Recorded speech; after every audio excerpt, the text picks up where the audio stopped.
Eu nasci num lar cristão, evangélico, e desde pequena fui ensinada ali pelos meus pais, pela minha família, que é toda evangélica, a seguir Jesus. Desde criança aprendi quem era Jesus, a importância de estar na igreja. E eu fui uma criança muito ativa na igreja. Meu pai era regente de coro, minha mãe era pianista, então eu sempre participava das atividades, ficava nos ensaios. Mas daí, chegou a minha adolescência. E na adolescência eu descobri que eu podia viver uma vida assim, meio dupla, sabe? Dava para ser uma coisa na igreja e ser outra fora dela. Os apelos de fora eram muito grandes. E eu comecei a viver essa vida, assim. Com 15 anos eu entrei numa banda cristã da minha cidade. E aquilo começou a me dar uma experiência, uma notoriedade que eu não tinha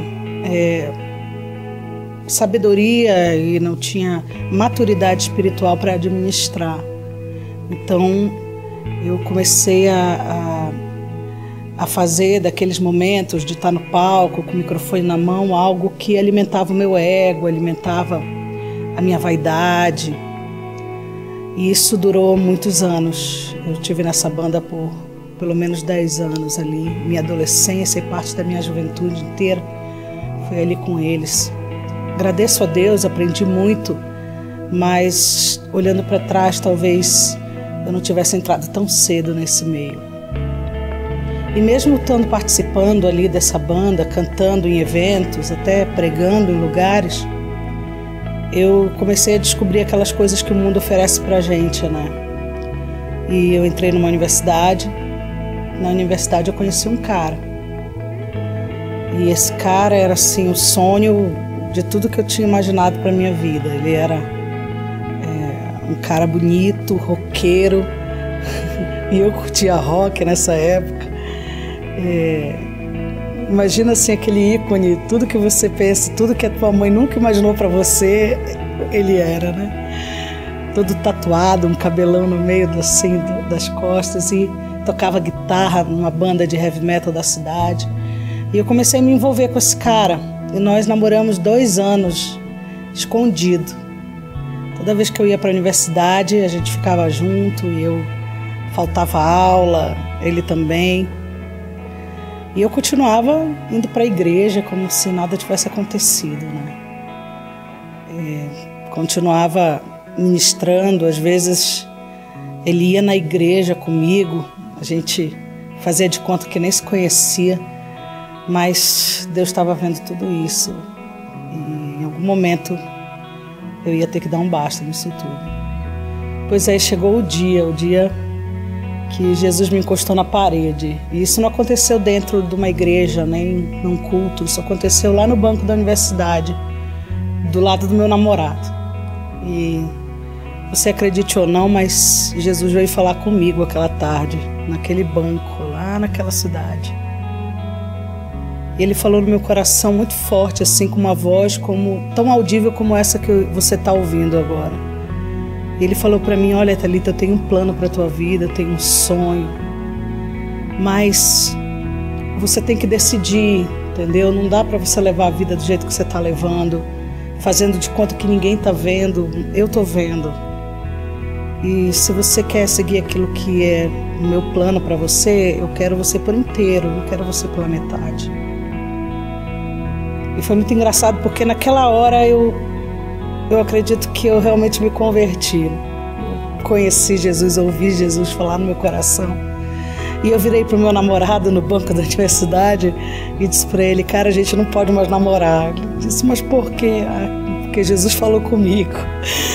Falou comigo e disse que ele tem um plano para minha vida e que eu preciso tomar uma decisão, que essa decisão é viver uma vida radical com ele.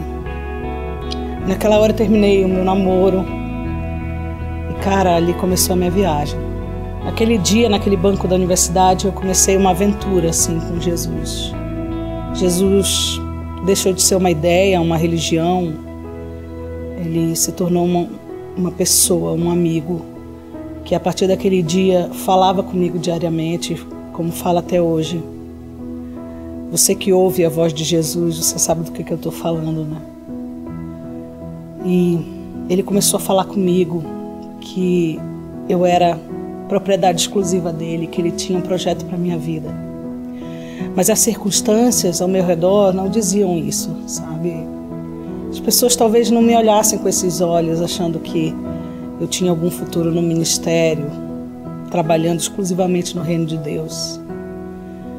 E eu comecei a ficar preocupada. Será que essas promessas vão se realizar? Será que esses sonhos vão acontecer? Nossa, levaram anos mesmo para que eles acontecessem. Eu precisei vir para Curitiba, fazer faculdade aqui e me integrar nessa igreja, na PIB de Curitiba. Na época como voluntária, trabalhando, cantando e atuando em várias áreas da igreja. Depois da faculdade voltei para Belém, entrei no mercado de trabalho, passei em concurso público, perdi meu pai. Depois de tudo isso, eu recebi um telefonema do pastor Paulo Davi, me convidando para ser ministra auxiliar dele aqui nessa igreja. Nossa, que loucura. Eu me lembro eu dizendo para ele, mas será que não tem ninguém aí nessa igreja que possa fazer isso? E ele disse, Thalita, tem, mas Deus me falou que é você. E eu acreditei nessa palavra, e eu acredito muito nela. E no início de 2008, eu vim para cá, cheguei aqui, acredite ou não, sem nem saber quanto eu ia ganhar. Cheguei aqui para viver essa aventura louca na mão de Deus. E sabe, eu não me arrependo. Vão fazer 5 anos que eu estou aqui como ministra dessa igreja, abençoando, mas sendo muito, muito abençoada. E a minha vida hoje, ela é assim, é como aquele que é nascido do Espírito, né? Como o vento.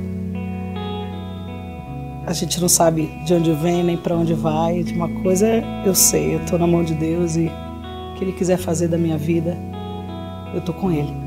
Meu nome é Thalita Vieira Barros, eu sou ministra auxiliar de adoração da PIB Curitiba e eu sou prova de que se você crê, as coisas de Deus se realizam na sua vida, como diz em Hebreus 11:6.